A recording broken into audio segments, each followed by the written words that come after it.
MLP is a superior entertainment product. I really, really like the move to a better compact season. Confusion factor is going to be way less for 2025, which is exciting. They're having host teams. I do think that'll help the league with possible broadcast deals and stuff like that to get out there and like get the public engaged. I do think we're like ahead of the game this year already.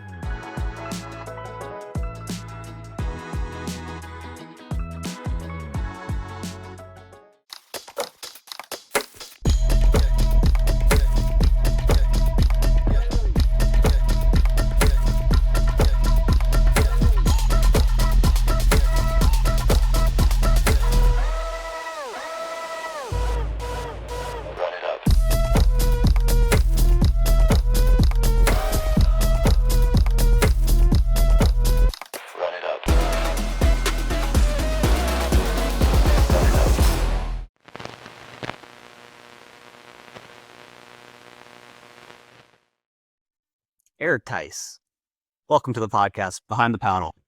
Hey Rob, thanks for having me. Appreciate it, man.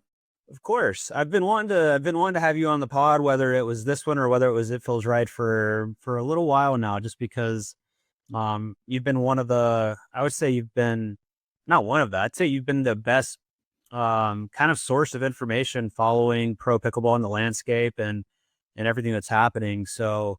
And that's no easy task because there's a lot of people that follow it, but I think the amount of analysis and you go pretty in depth on everything and stuff that I'm like, man, dude, I would love to like report that, but I would never like devote the time to do it. So big props to that. Yeah. I appreciate that. Yeah. Some of the stuff I do is super easy because I've been watching so much pickleball and it's like, okay, I know this, so I can just write about it. But other stuff, like I'm working on an article right now that it's probably taking me 6 hours of like online sleuthing to like figure out some of the things going on. So yeah, it's pro pickleball is in a very interesting space right now. It is. And on that note, it felt like you kind of came a little bit out of nowhere. We just chatted before we hit record that you're based in Phoenix, and obviously I would say one of the bigger hotbeds of pickleball in the States, outside of, and I'm talking not necessarily just pro players, but I'm talking about just pure participation. Like Utah, Phoenix is just ridiculous with how many courts they have. A little bit of it, I think, is snowbirds and just how many courts communities have, but now it's public parks and now it's the indoor facilities. So obviously you've been around pickleball, but what brought you into kind of really analyzing the pro space, working with the Dink, and, as a content creator, as a writer, what led you to this point, I suppose? Yeah, that's a great question. So first and foremost, I don't have like a journalism background. I went to school for sports management and I have an MBA in leadership. Like I have no journalism whatsoever. The only writing I do have in my like repertoire is I was a professional writer for, I would say, 5 years at Grand Canyon University. So I was a corporate trainer and I would train people all the time. But when you're training, you also have to have training materials. And so I was I was one of the writers of all of the materials. So I'm very like grammar oriented, which is not good for journalism. So that's been a little bit different for me. Because pickleball is like way more fun than like, I could put a smiley emoji in my article and like people get it. Like it's cool.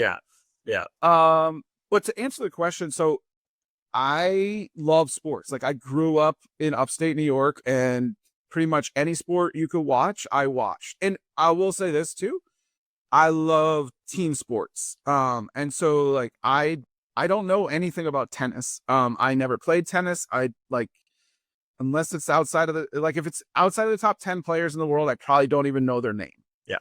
But I grew up loving sports and loving stats. And at an early age, I got spoiled because I was in New York. So I like loved the Yankees when Derek Jeter was there. And so I got spoiled there, but I always loved stats. Like I remember my dad said he came home one night and I was like 3.5. and I basically said something like, hey, if Charles Barkley gets 2 more rebounds, then he'll have another triple double this year. And like Yeah. a 3.5-year-old probably shouldn't know those things, right? Yeah. So I got into sports. I played sports throughout my entire life, really. I played baseball up until high school. Basketball, I was a really bad basketball player, like so bad. And then I played soccer my whole life. And I was a soccer goalie. And I played soccer in college all 4 years. I went to a small D3 school. I was a captain of the team the last 2 years, and I also played a year of lacrosse as well. Cool. Um, What year did you graduate college? I graduated in 2009, and then I moved out to Phoenix then. So I've been in Phoenix for 15 years. And I've done a lot of corporate America type stuff. But I've also the entire time since actually during college, and this is actually something I would really love to see implemented in pickleball. During college, I got 2 coaching licenses for soccer. So there's plenty of like coaching certifications in pickleball, but I think Yeah. it could be expanded no matter which one you do. I think there should be levels to it, and there are, but in soccer, it's kind of crazy. So I got my E license and then my D license before I even graduated college, and it goes all the way up to A and then senior A and all of that. But since then, I've been a fairly high level goalkeeper coach in Arizona, coaching pretty much since then. So I've been coaching for 15 years. I'm super analytical, with like movement and just the nuance of things. And so, yeah, my mother-in-law got me into pickleball. She was like playing pickleball in like 2016, I want to say, Yeah. her twin sister. And I was like, dude, no way. Like, no way am I doing this. So it took until like 2020. And then she asked me to come play with her and like her group of old lady friends. And I did. And then I got hooked. Yeah. So Because they beat you up. it's very true. So if anybody's in the Arizona area, you want some like humbleness, any Saturday you want, just go out to the Surprise City Courts and you will definitely get your ass kicked by 265-year-olds with multiple knee braces and elbow braces and all of that. Love it. It's pretty amazing. So yeah, I started watching MLP. I loved MLP because of the team aspect, pro pickleball just in general, because I was like into it. And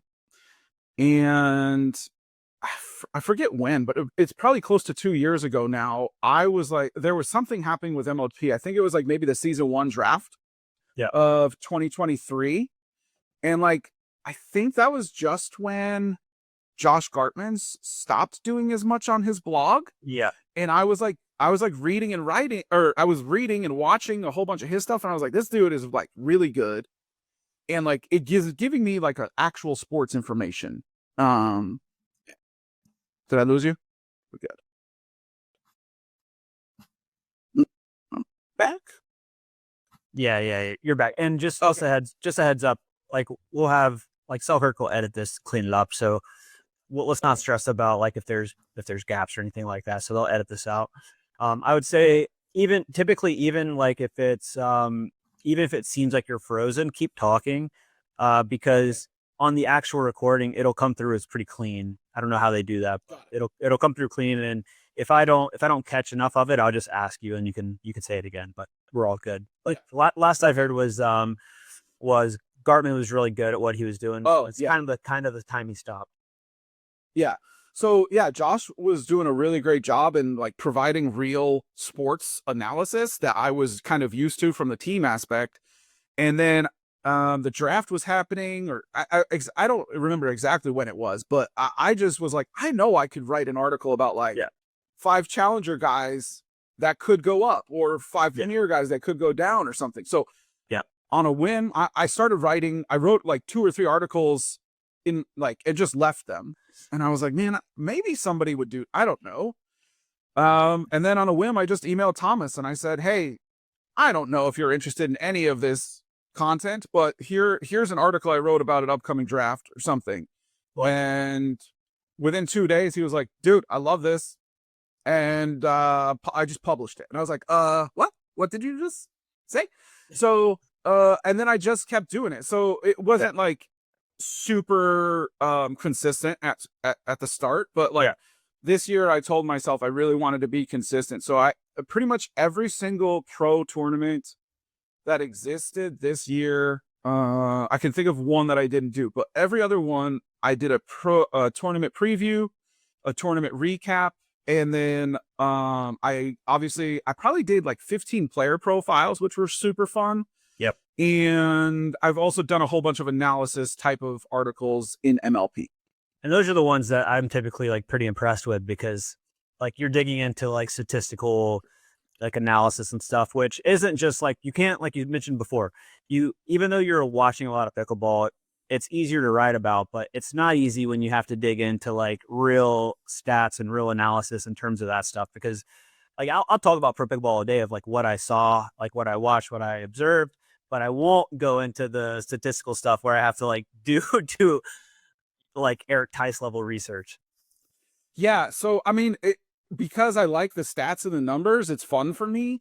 But like, there aren't very good stats out there at all. I mean, no disrespect when I talk about this, but Yeah. Major League Pickleball has like the players are ranked by the points they scored, not even like the match. It's The matches that they have, and like Maddie Pickles has a very similar spreadsheet to me, where like if you don't have either my spreadsheet or his spreadsheet, maybe two other people have them, but like you don't know how well, I don't know, an Eric Lang did in men's doubles versus how he did in mixed doubles. Like right. So you're looking at the overall, it's kind of crazy.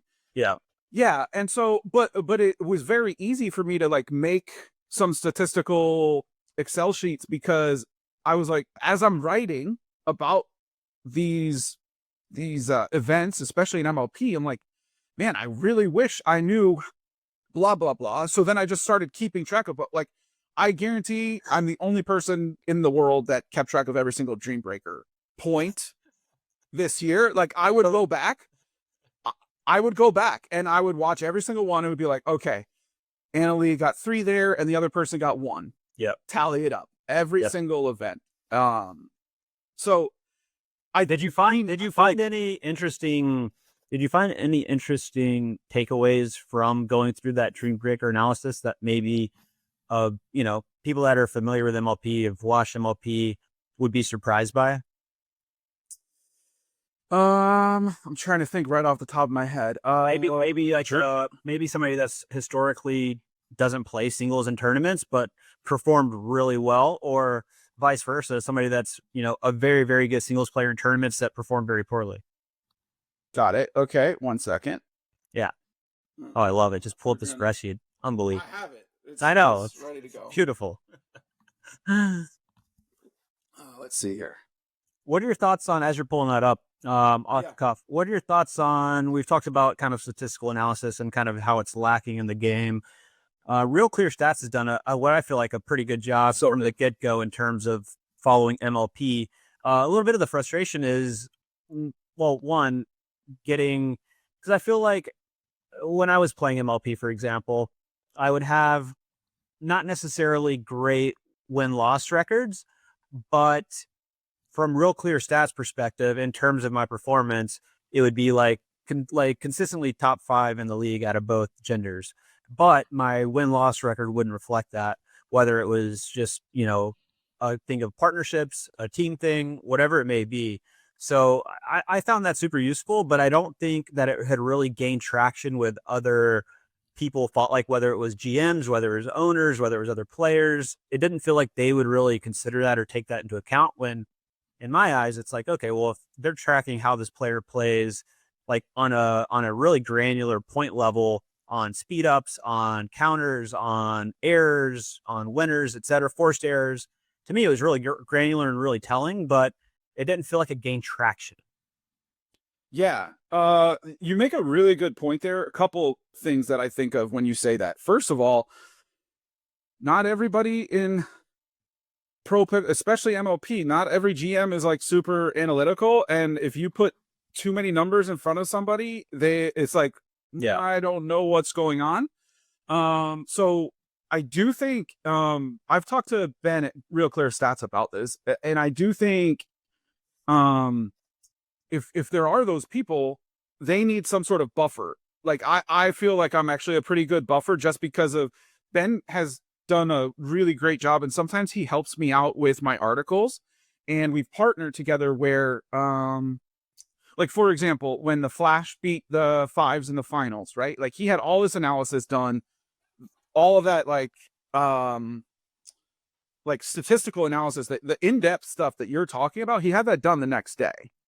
And so what he did was, somebody would have said like, hey, here are the stats I think you should have, and here's like just 5 pieces and write about those, right?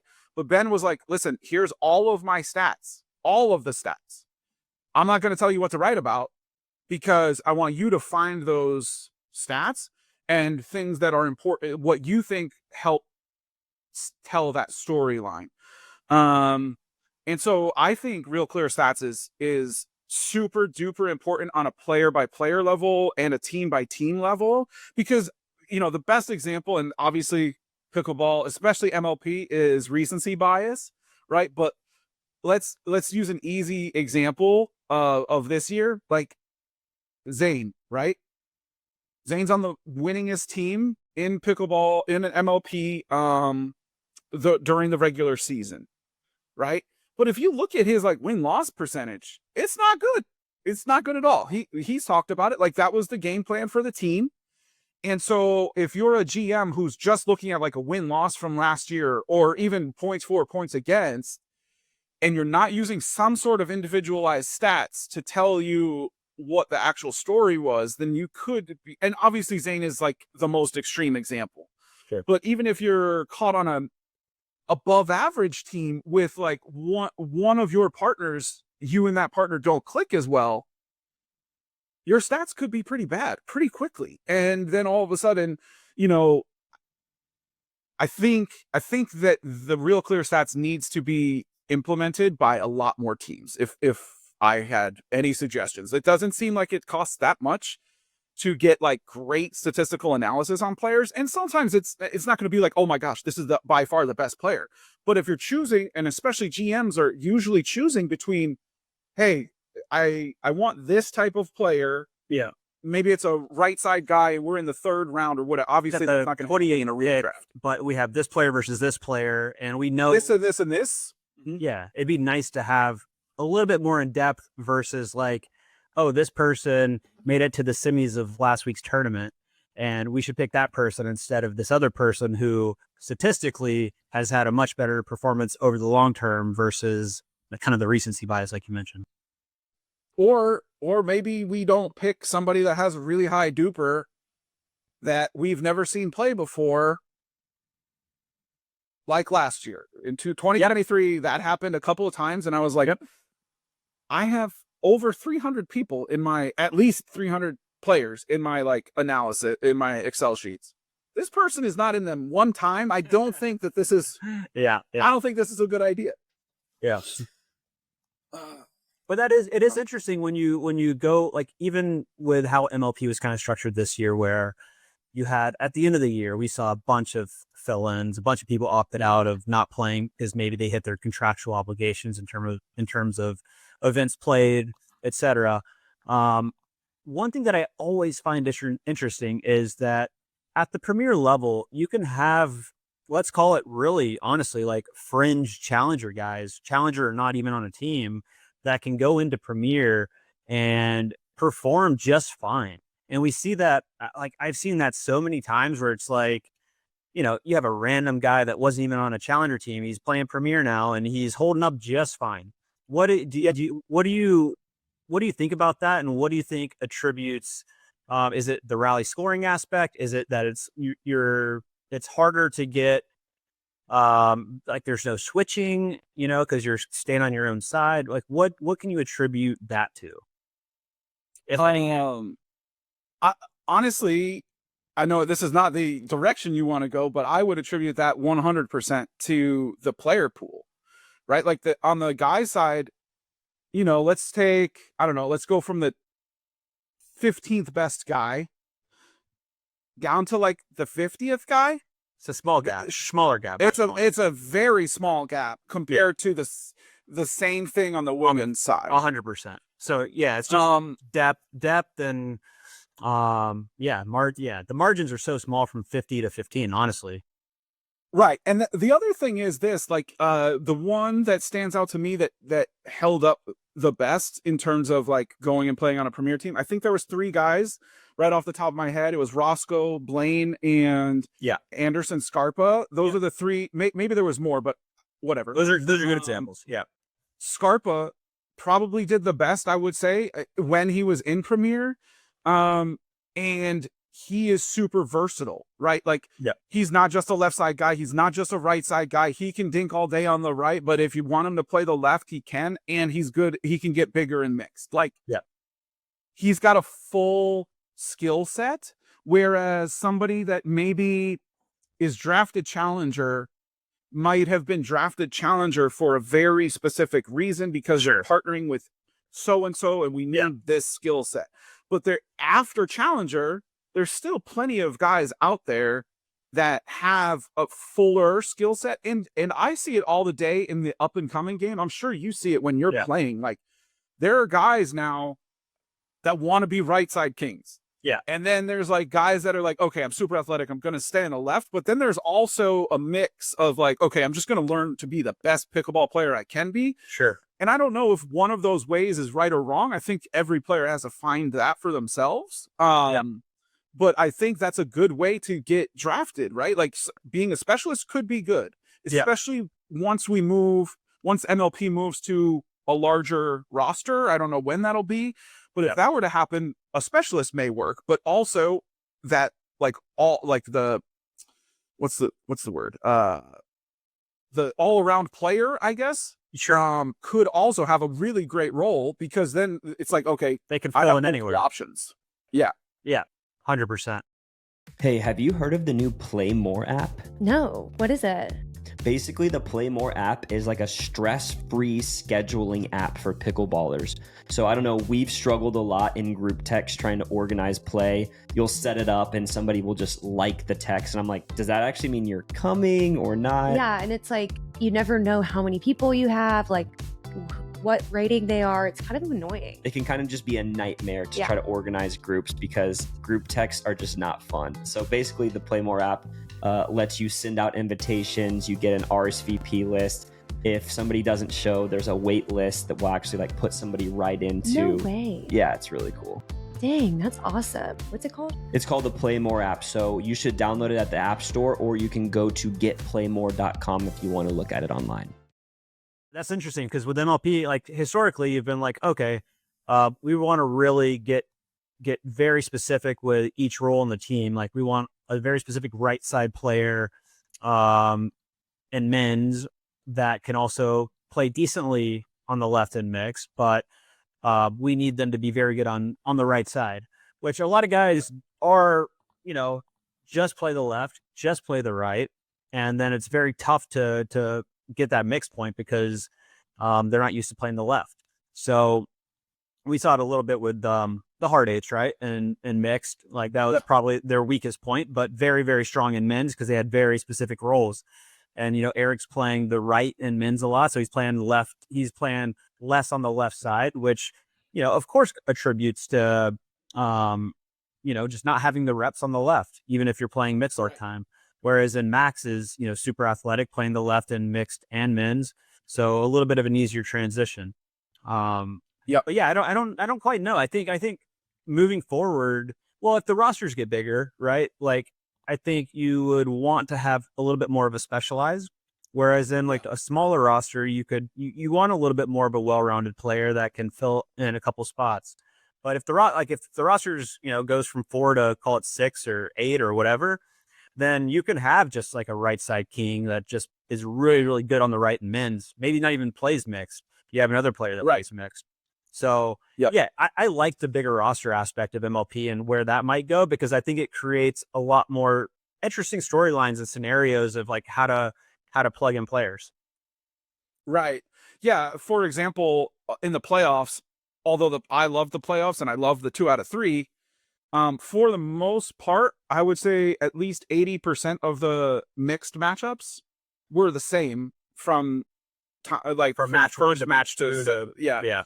And so I think that would cause a lot more like storytelling and like cool storylines of like, hey, well, this coach, they didn't like how they played this game, and the coach decided this person's going in for this person or something. I think that could definitely provide better storylines. I agree. And I think it would be pretty fun to not allow the same team to be played. You know what I mean? Like you can only play this team once out of the best out of 3. Like plan accordingly. Yeah. Or yeah, I mean, there's so many different options, but yeah, I like seeing the different matchups for sure. What do you, just getting back to more of like a zoomed out view of everything that's happening?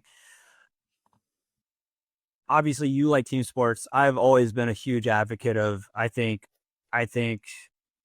this team format should be the future of pro pickleball. I think it should be, to me, it should be the primary product. I think it creates the best stories. I think it creates the most variety. I think having the home and away eventually, where we're actually leveraging, cities and home arenas and home venues, is what I envision the future of pro pickleball, what it should be in a perfect utopian world. We're going to more of a compact MLP specific season instead of having it kind of dispersed throughout the year where it's harder to track and follow. I think it's a great move. But I do feel like a lot of the interest, just from people I've talked to, whether it is other pros or whether it's casual viewers at my local YMCA where I play and here in Ponte Vedra, people had a really tough time keeping up with MLP this year. And I know they had to throw it together because of the merger and things happened very last second. But it did feel like interest waned a little bit, and it's going to take some rebuilding to get it to where it needs to be. What's your view of the overall landscape of how MLP fits into pro pickleball, in comparison to what they're doing with the PPA tour, with a bunch of other tours happening with APP and then the international stuff that's happening? Will MLP kind of come to the top, or will it kind of die out? Yeah, that's a really great question. I am also in the same boat. I think MLP is a superior entertainment product.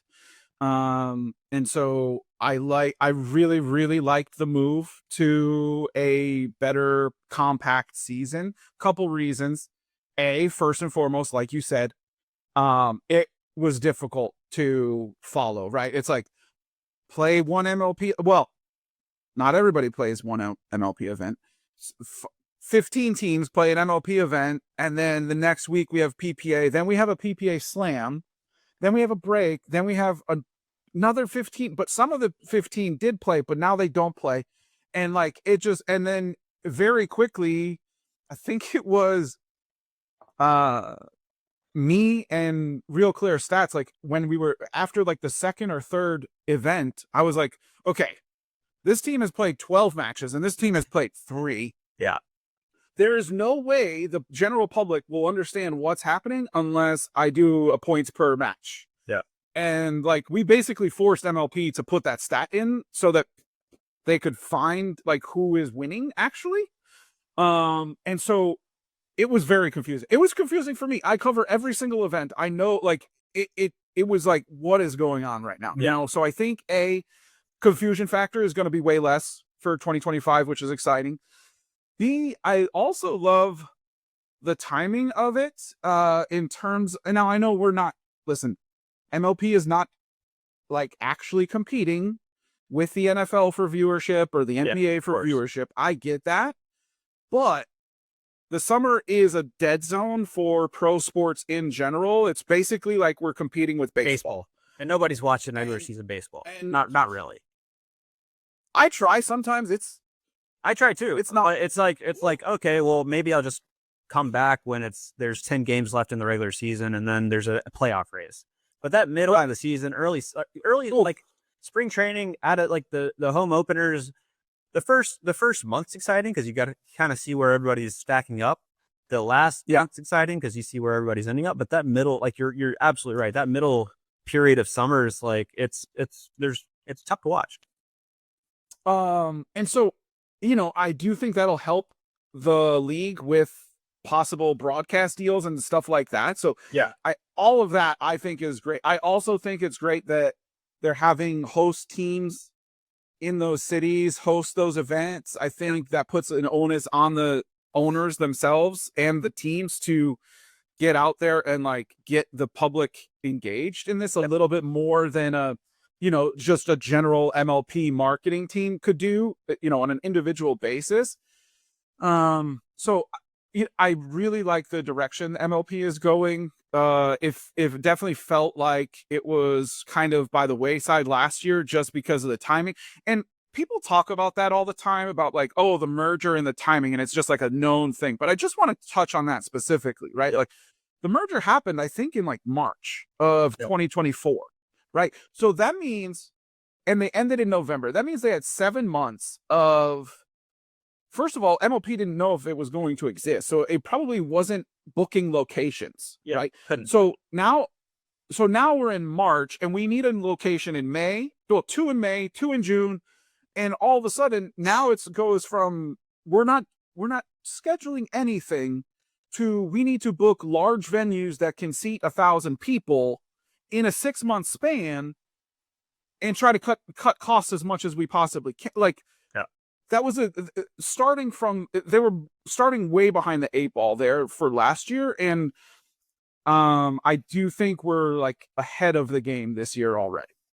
Yeah. I still think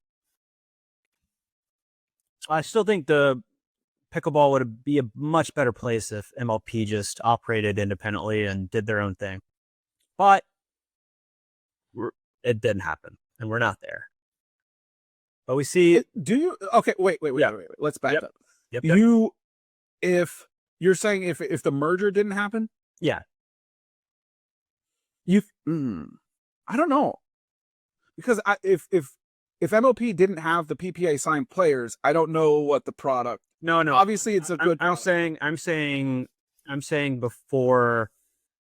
everybody that signed with MLP originally last August, if they had that roster, they basically just didn't have.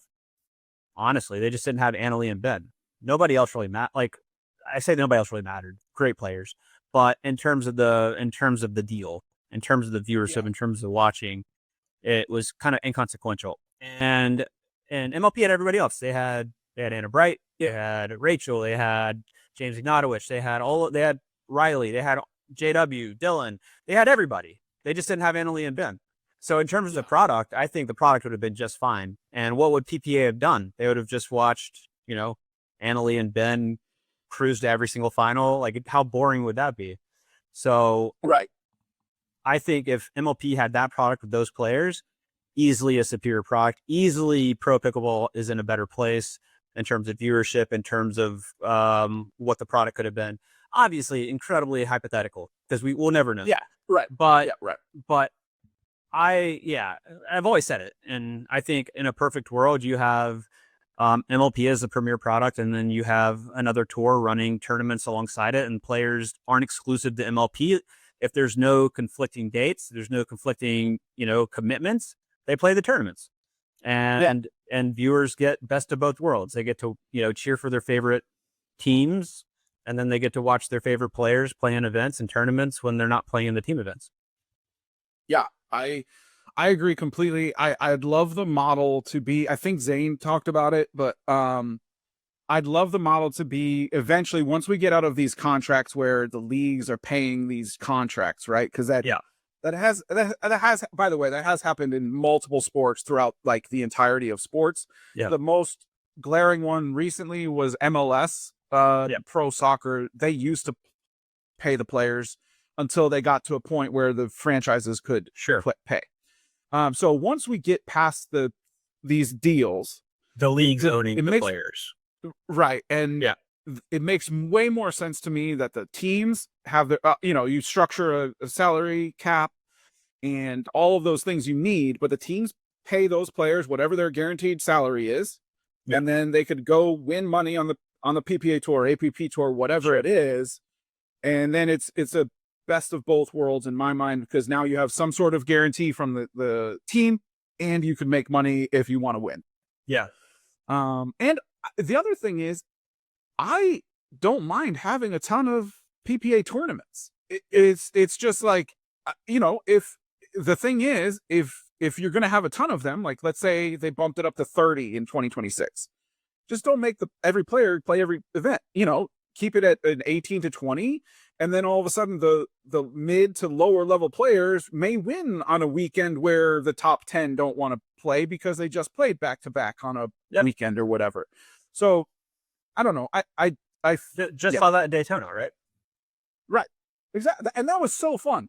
And I wasn't even sure about that one. Like, I was like, I hope somebody shows up to play, and like, it's not just a boring, but like, I think they're more fun. They're more time. I think they're more fun, to be honest. Like I agree. I think I have no problem with tons of tournaments being scheduled, and not everybody showing up to all the tournaments. It's very, very similar to tennis, right? Like you'll have lower ranked players be a top 5 seed at a 250 event in tennis, because the top players aren't coming unless they get a ridiculous guarantee or an appearance fee. But you get to see different results. You get to see different players shine. You get to see up and comers like get confidence because they're going deep into a tournament, like CJ Klinger, for example. Like what a great tournament for him, and to watch him with Andre, so fun to watch. And yeah, I couldn't agree more. I am curious on your take on the salary aspect and the guaranteed money aspect, and how that affects one, I guess, hunger and motivation for some players in tournaments. And if you think, I've been very outspoken, I feel like it's terrible for the game and terrible for, I think a key ingredient for getting viewership is having something at stake while a viewer is watching a game, a match, a tournament, whatever it is. Like, you want to know that there's something on the line, there's something at stake for these players. Like, and I would say in most of these tournaments, there's not a lot at stake. You're getting your money regardless. So money is not always the carrot. Oftentimes there's other carrots, but in a sport where I guess I would say players are incredibly overpaid for, there's articles out there that are like, how pro women's athletes stack up in terms of earnings, right? And you have a bunch of female pickleball players above like well-known athletes in other sports that are in the Olympics. And it's like, that's not something to brag about, guys. To me, that's just shows like how bad of deals and how bad of economics that these leagues and tours have put into place, because they're not worth it. They're not bringing that money back. There's no ROI there. Right. Yeah. I definitely think for sure 100%. The guaranteed contracts have hurt a little bit of the competitiveness of certain players. There are definitely those players that don't they just don't care and they want to win, and they are going to go out and play. Like, I mean, I don't think Fed missed an event this year. Yeah. I mean, not only did he not miss an event, consummate professional. Just yeah. And he plays singles. You never miss there's plenty of guys that made most tournaments, but he's not only is he playing singles, the finish he got was fourth. He's had to play every single championship Sunday. That's like 23 or 24 events. And it's like, so he's got the drive, obviously, right? But then I'm not going to call out any players, but there's players that sign large contracts that are playing their bare minimum in terms of the contract number. Yeah.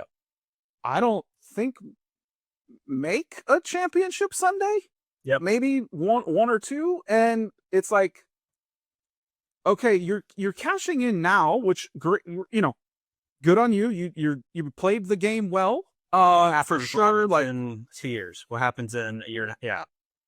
I mean, I think there's going to be a big wake up call for a bunch of players in 2 years. I think there's so many hungry players out there that are really good right now that the UPA is not signing, because I think they have, they don't want to add on contracts and contracts and contracts, but there's plenty of really good players right now that want a contract.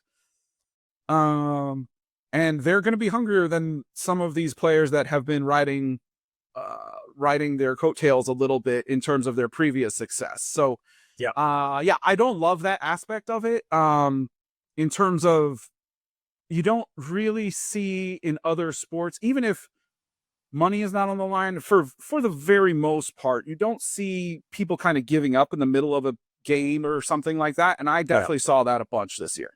Yeah, same. And that's not even to mention, you're talking about the hunger of players that aren't signed or aren't getting contracts right now in the States. Like, man, in 2 years, like I've seen the growth from even just going to India for the first time last year to going back this year. Been call it a full year. And some of those players that I saw for the first time that had never had exposure to like any American coaching, any pros coming over, they've watched YouTube, right? And they've studied as much as they can watching online from India and watching the tours and watching tutorials and clinics and videos online. But to actually be there and to see the excitement of having somebody there to coach them that's played tours and played MLP and all that stuff, that they were so stoked and so grateful and so hungry. And that's the difference I see over there versus over here is like these players have such a hunger. And we're talking about like there's 3 pro Indian leagues right now, right? You have the PWR, you have Global, you have World Pickleball League. And we're talking like a lot of Indian players are going to play these leagues, and we're talking like life-changing money for them and their families. And like pickleball is not like tennis where it's a very exclusive sport. Like you can in tennis in India, you have to come from some money to be able to participate and play to get going in it, right? To afford lessons. Pickleball, much more accessible, right? So you have people that aren't coming from wealthier families. They're like to even get to train, they're on scholarship from some of these programs in India and getting comp stuff. So to get like to even be drafted in one of these leagues is life-changing money for them. So think about the hunger of those players versus like the well-fed fat people that are, on these fat contracts, not fat people that are on fat contracts over here that like don't have that push and that hunger. Who do you think's going to come out on top? Like the hungry person is always going to come out on top. They're going to fight. Yeah, I think it'll be very interesting what happens in like mid to late 2025 going into 2026, when I think these players are going to be like, oh, right, my contract is up in a year and a half. If I don't have any results, I think some of them are going to start training again and like really getting into it. But are they going to be able to get back? I mean, with the game changing as much as it, even in the last year, like you could argue with the paddles, like the game has completely changed. I would say it's very difficult right now to be like, oh, I was good 2 years ago. I could just train a bunch and get really good again. Like, I don't think you're going to be fine. Like you need a larger skill set. And everybody else is training 6 hours a day too. Like if you're not one of those, you're falling behind. Absolutely. There's absolutely no doubt. And I think, I don't think people are, you look at India, they're doing it full time. They're like, and that's just India. Let's look at all the Asian countries that have all the badminton. Yeah. So they are racket sports, paddle sports. Like that is what they do. And I think once like India comes in, it's gonna be silly. I think that's India right now once China comes in.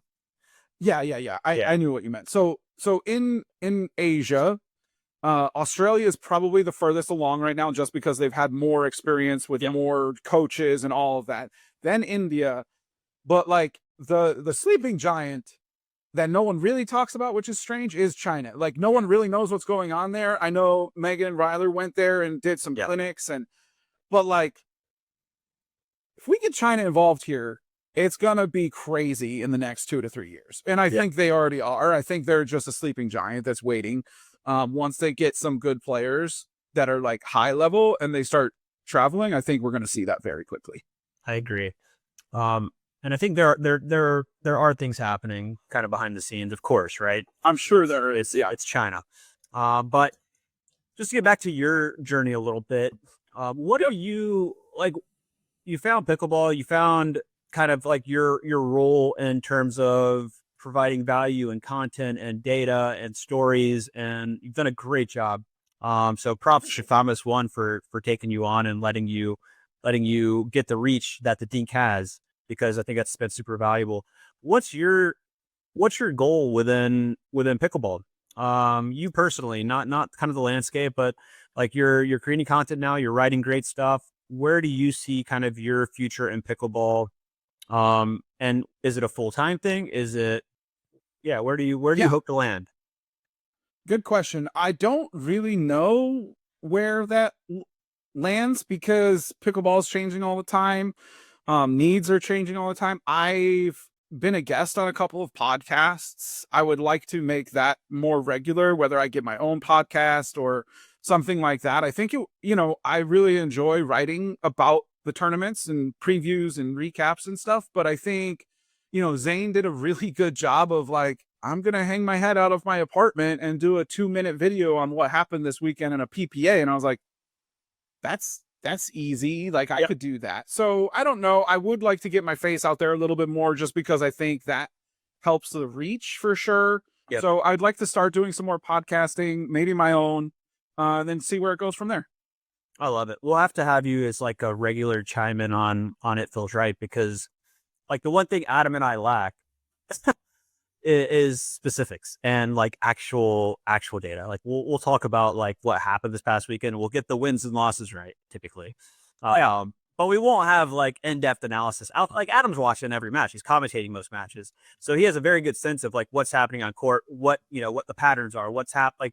But what we don't have is kind of that statistical analysis of what happened throughout a tournament and kind of the interesting data points there. So would love to have you as like a regular that comes in and talks about that stuff on the podcast, just to give a little bit more, I guess. Yeah. Sometimes you guys are like, sometimes you're like, I think so-and-so did this. And I was like, nope, no, they didn't do that.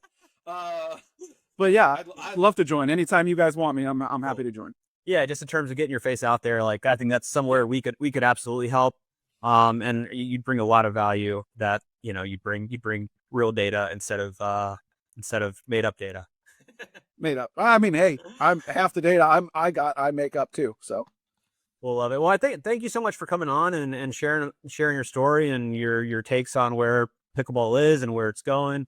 Really appreciate it. I think you've done probably the best job in terms of reporting on pickleball and pro pickleball, and I hope you keep doing it and bringing value to all the fans out there.